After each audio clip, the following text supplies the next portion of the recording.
l'isolation de vos combles avec la société Yep Habitat et la société Péris, partenaire du rugby languedocien, vous présente Série Rugby.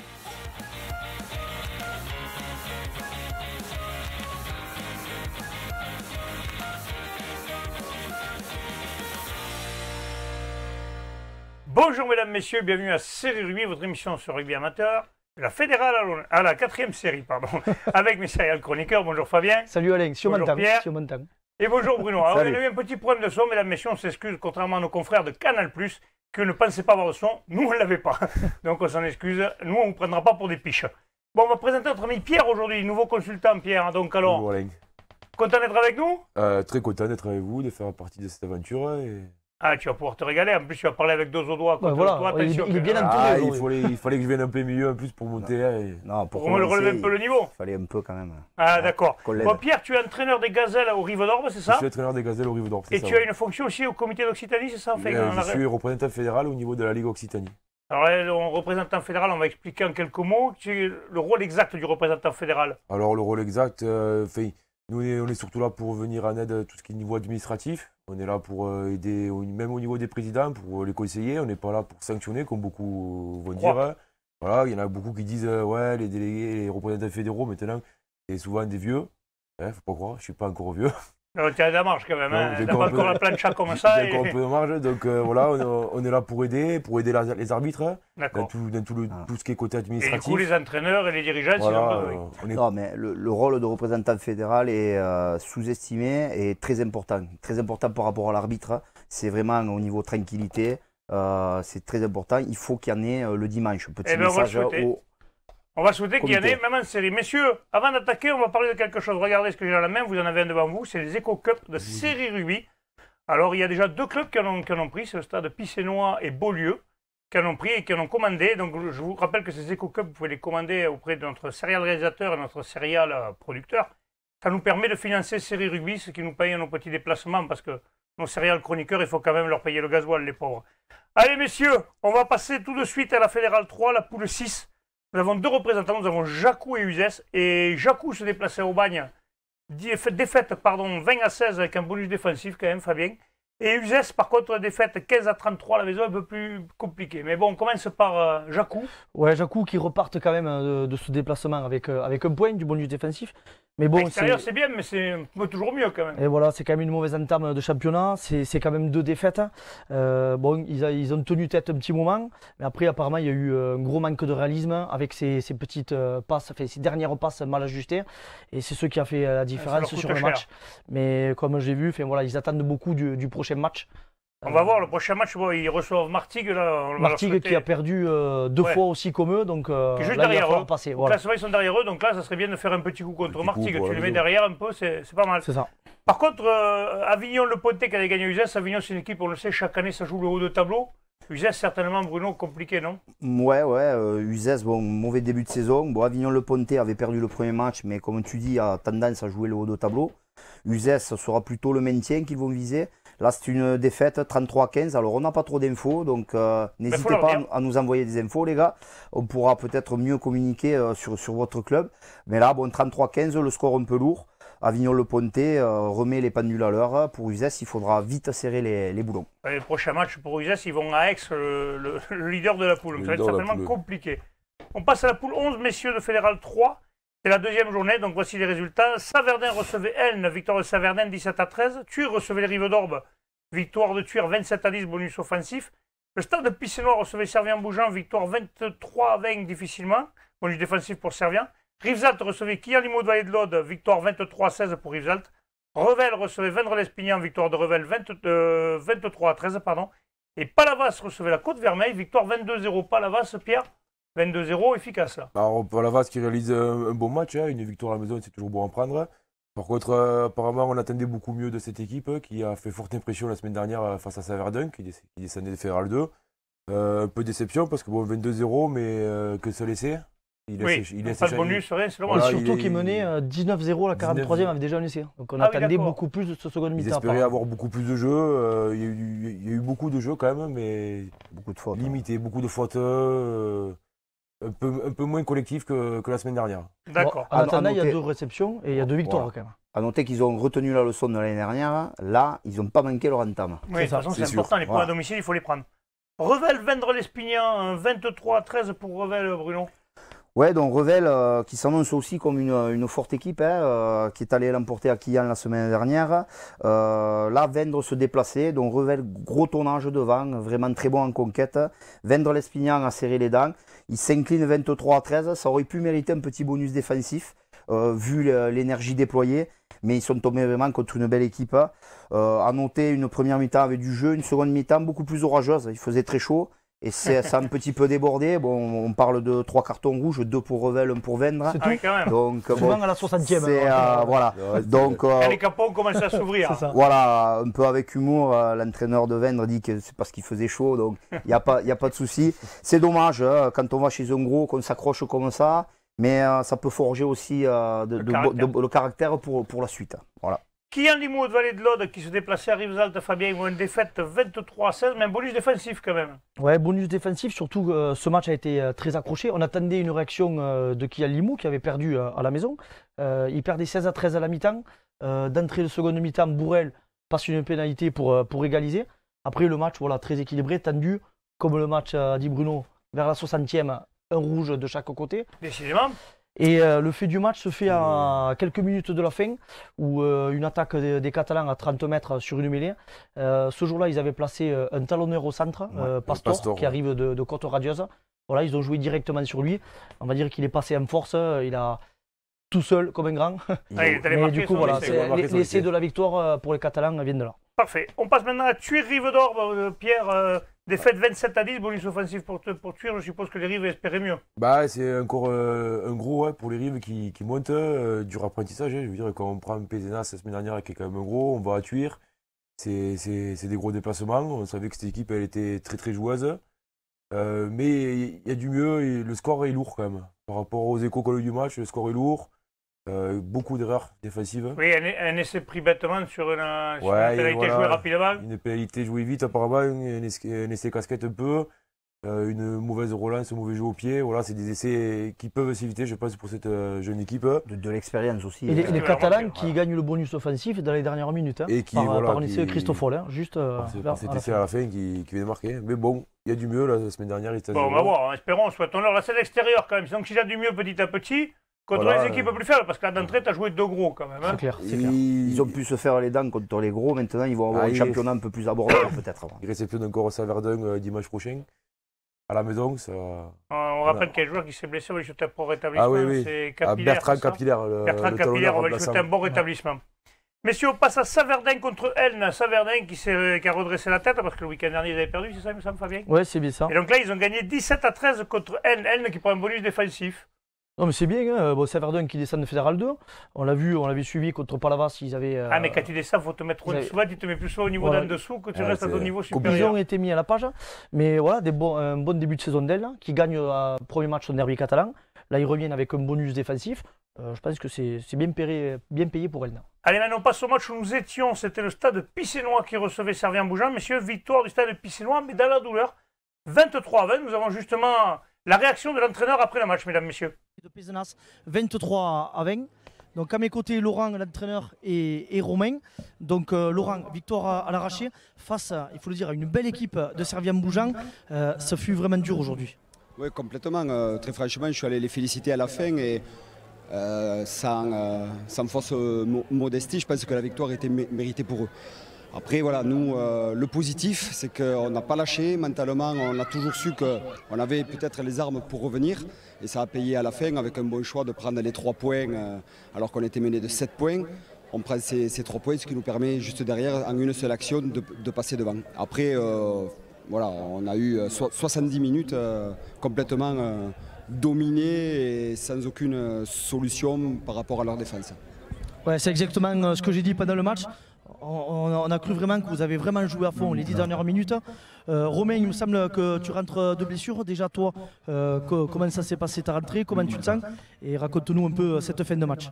Bah, pour ma part, ça va. Je rentre d'une rupture du tendon d'Achille. Donc la convalescence s'est bien passée et je me sens enfin prêt de pouvoir refouler un peu le terrain.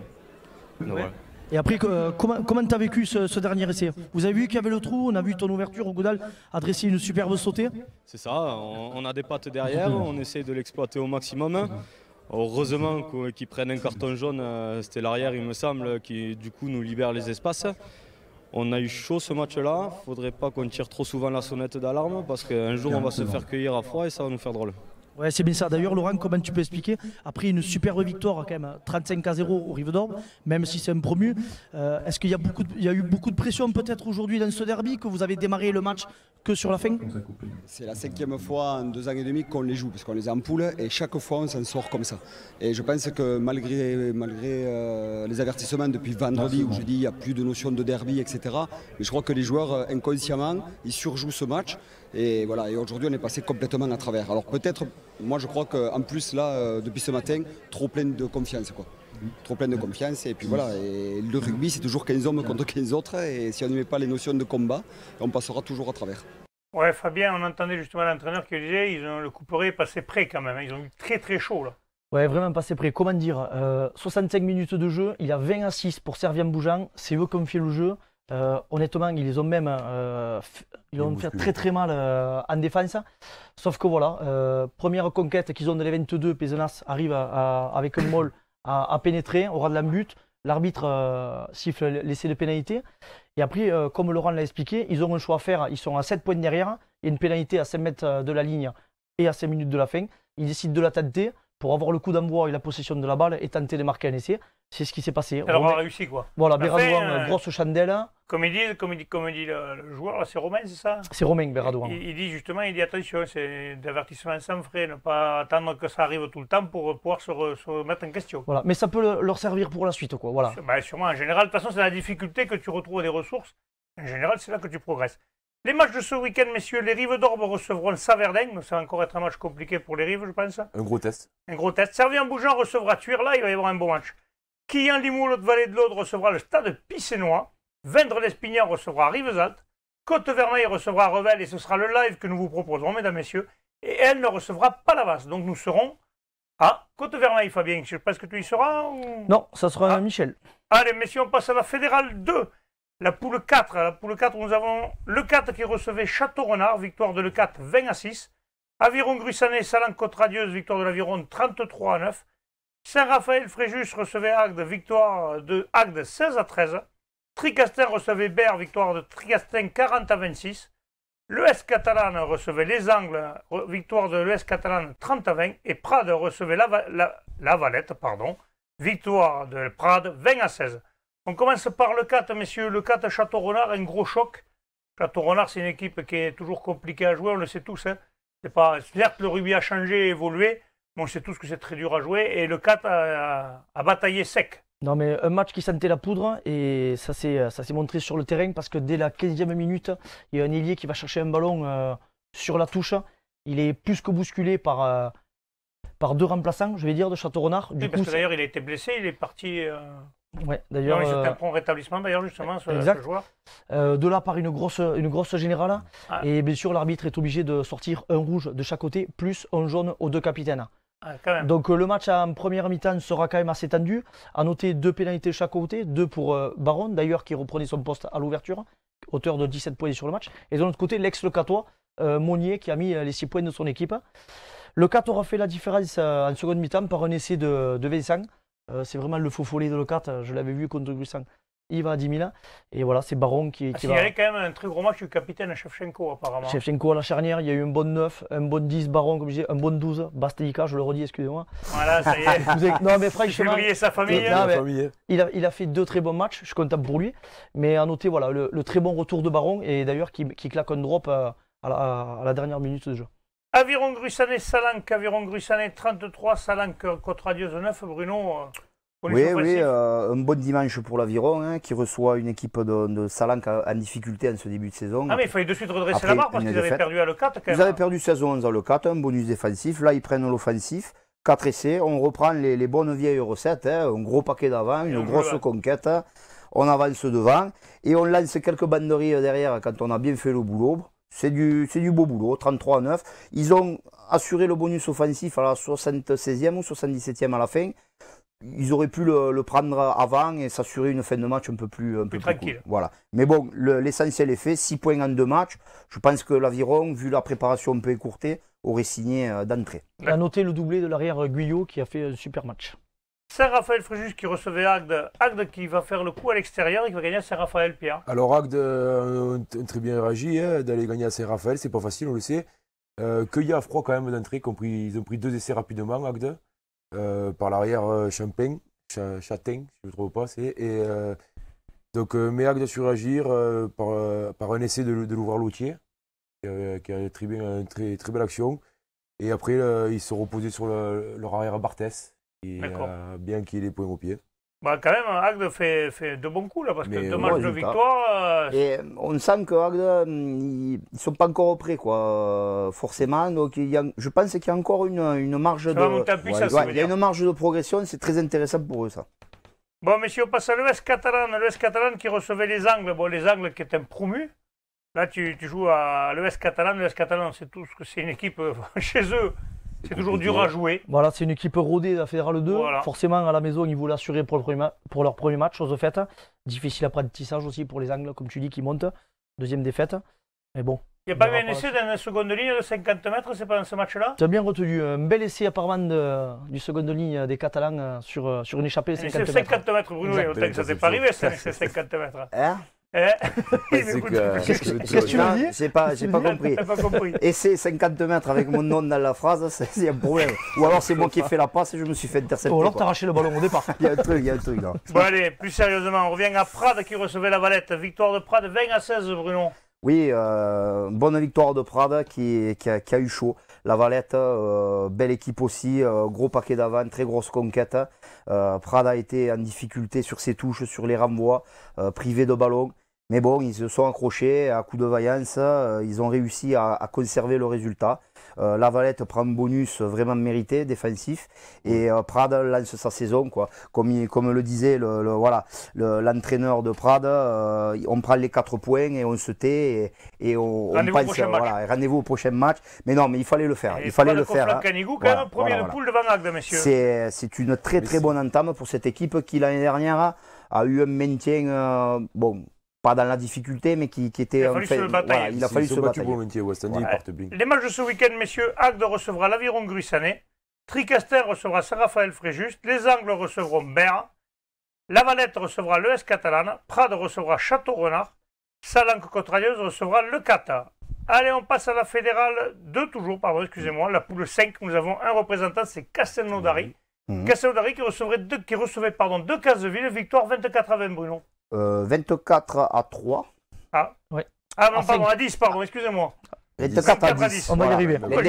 L'indépendance s'était trompée, mais c'était 24-10. C'est bien ça. Donc, écoutez, Castel a fait le job.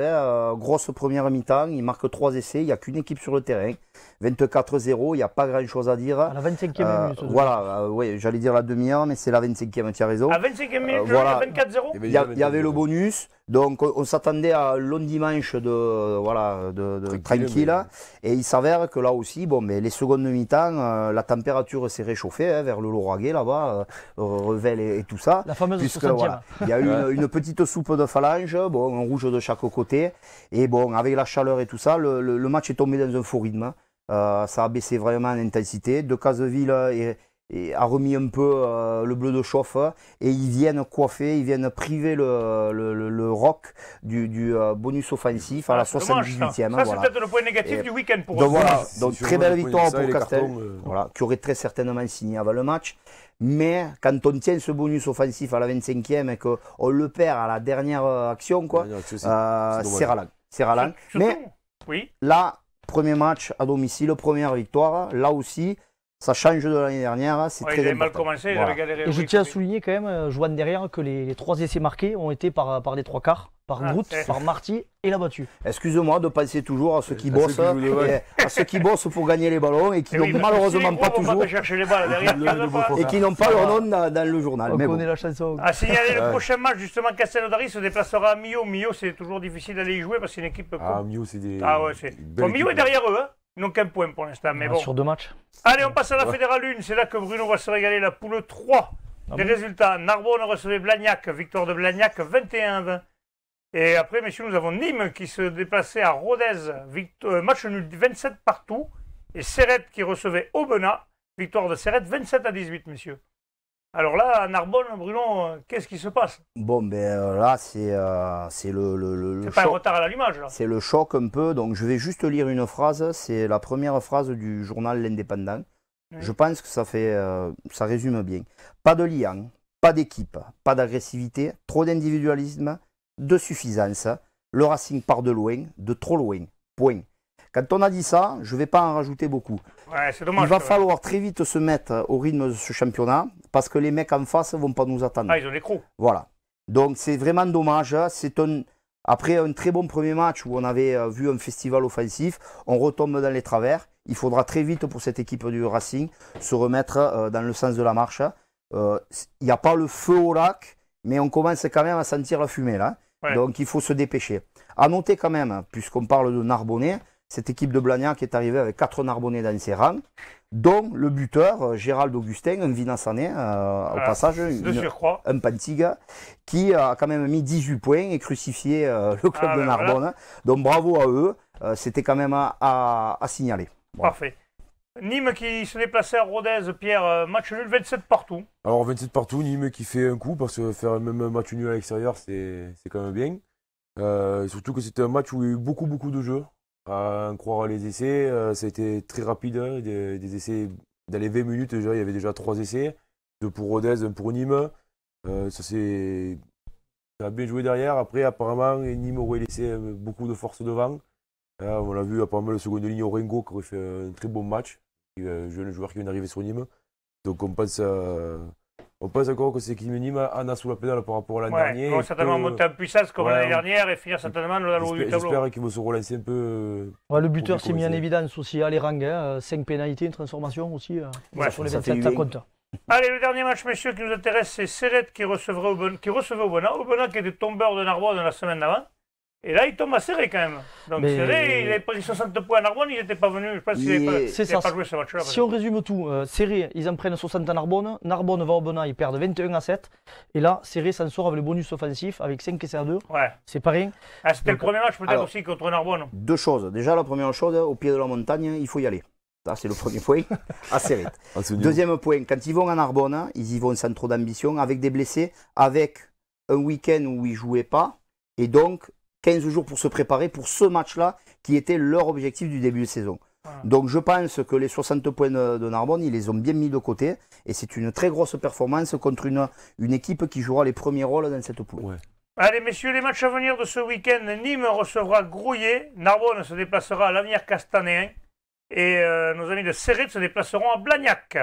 Messieurs, je vous remercie pour cette belle première émission de notre ami Pierre. D'ailleurs, maintenant, ça y est, il va falloir le baptiser. Comment t'as dit tout à l'heure, le bijoutier? On va le bisuter. On va se servir des gobelets. Allez, n'oubliez pas, mesdames, messieurs, les petits Eco-Cup série rugby, on vous en remercie d'avance.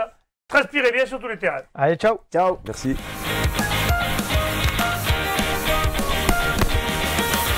Je le fais pas.